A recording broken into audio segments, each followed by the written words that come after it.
But none of you are walking around with a fingerprint test in your pocket.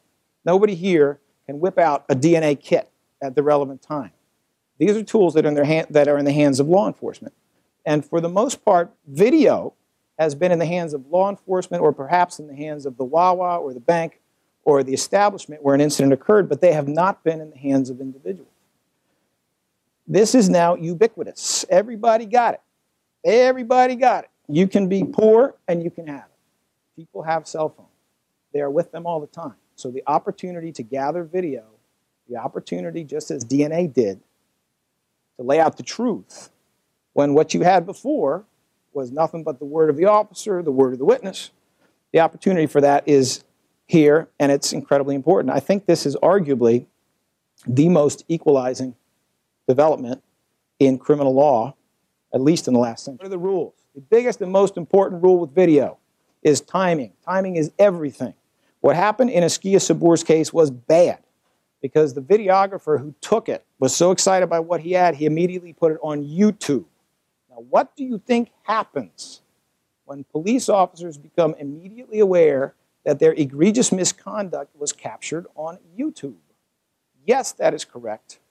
They changed their stories. They say that all the bad stuff happened right before the video went on or right after the video went off.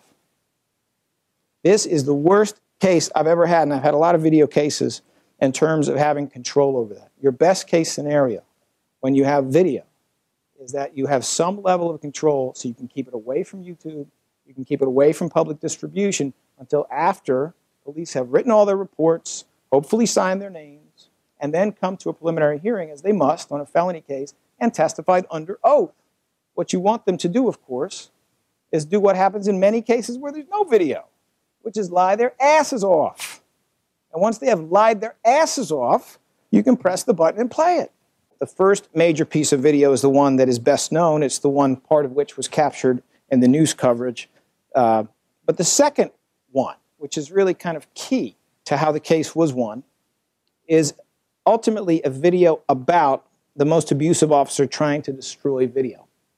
And that was less known. The reason for this, as best I can tell, is that the original video was posted under something like Police in West Philly, Askia Sabur, something like that, and quickly got a few 100,000 hits.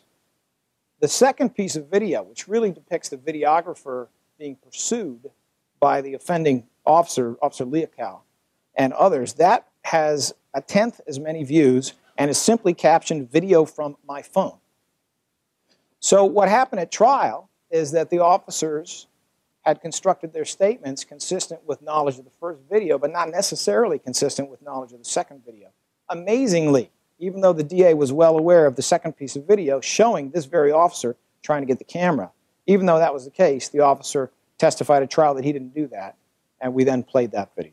One of the most important things that you do with video is you establish the witnesses who are really there, and you establish the witnesses who are really not. We had two witnesses, eyewitnesses, who were actually excellent at trial.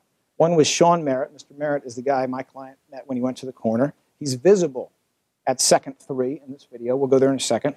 And he was with his wife and baby. She's also visible.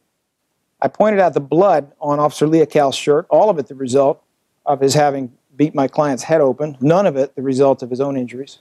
And I point that out because in the next video, that's how you're going to identify him as he sneaks up to try to get a hold of the video camera to get rid of it. It's like a lot of video. It's not incredibly clear, but once you see that, you'll know who it is.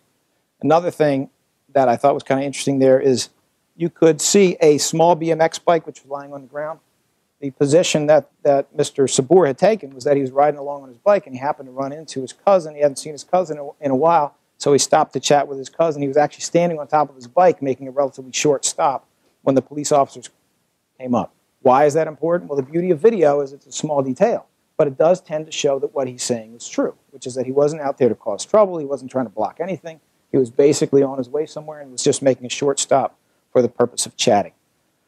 And now we go to the other video, and this is the last one I'll show. This is only about a minute and a half.